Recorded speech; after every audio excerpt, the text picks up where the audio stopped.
Nesse vídeo eu vou te mostrar como eu executei essa operação no Nasdaq, da quarta para quinta-feira. Foi uma operação praticamente perfeita, onde eu peguei do ponto mais alto do preço até o ponto mais baixo dessa pernada de venda que a gente teve, certo? Então, vamos lá para a explicação que eu vou falar aqui, como é que foi o racional para chegar até essa operação.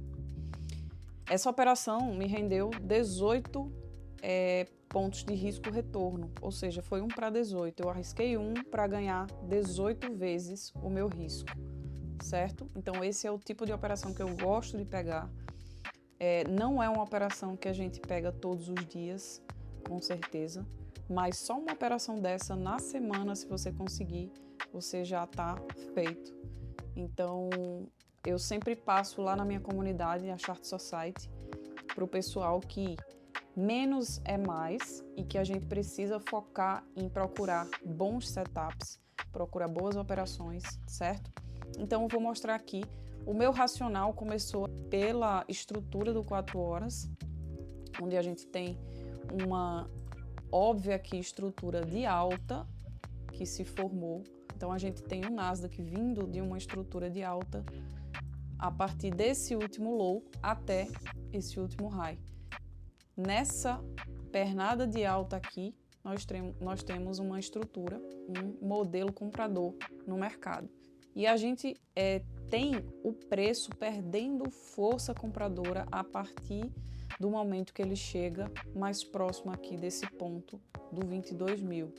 Nós temos aqui, a partir do momento dessa quebra de estrutura, a diminuição da amplitude dos candles de alta, né? Então, a gente vê que eles vão perdendo a força aqui e entrando cada vez mais força vendedora, ó, puxando aqui para baixo. O preço tenta subir, captura liquidez, tenta voltar aqui, captura liquidez mais uma vez e não consegue fechar acima desse topo aqui. E aí ele inicia o processo de inversão no fluxo nessa região, onde a gente tem o nosso primeiro sinal aqui de inversão no fluxo, que a gente chama de Change in State of Delivery, ou CSD, né, que a gente conhece como CSD ou CISD. E aí o preço muda o fluxo no 4 horas para cá, volta a testar essa região, falha mais uma vez e aqui a gente vê a entrada de força vendedora bastante óbvia, né, quebrando aqui as estruturas anteriores, quebrando esses lows anteriores aqui no 4 horas. Então aqui a gente tem a confirmação da mudança aí no fluxo. Isso significa que o preço ele está pronto para continuar a queda, levando em consideração que ele também deixa um fundo duplo aqui embaixo. Então, nessa região aqui do 21.400, a gente tem já o nosso alvo. Isso olhando aqui a nível macro.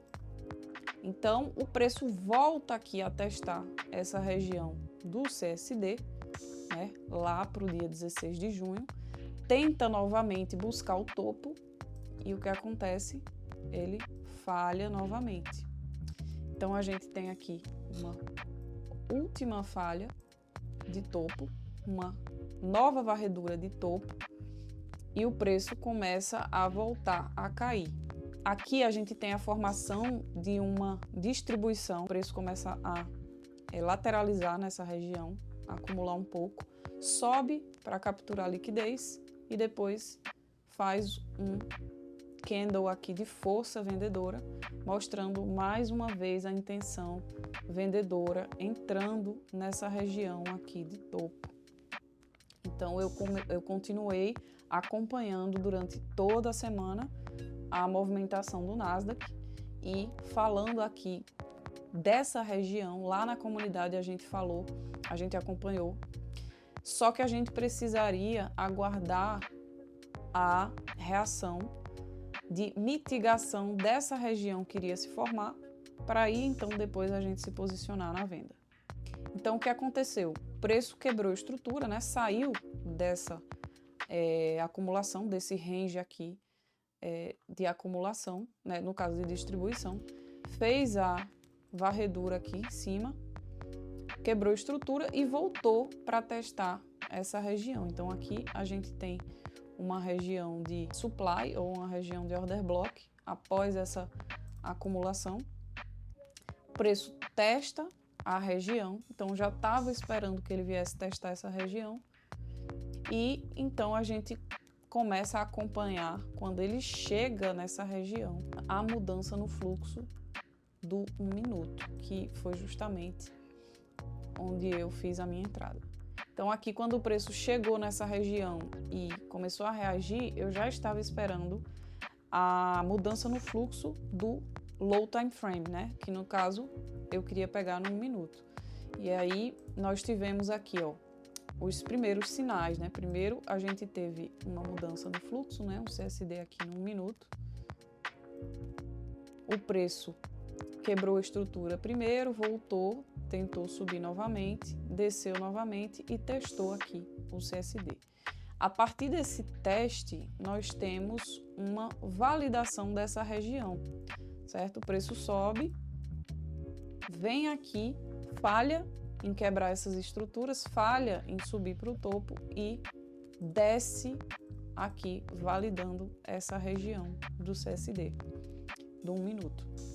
Então, quando ele faz isso, ele me deixa aqui uma região de supply, né,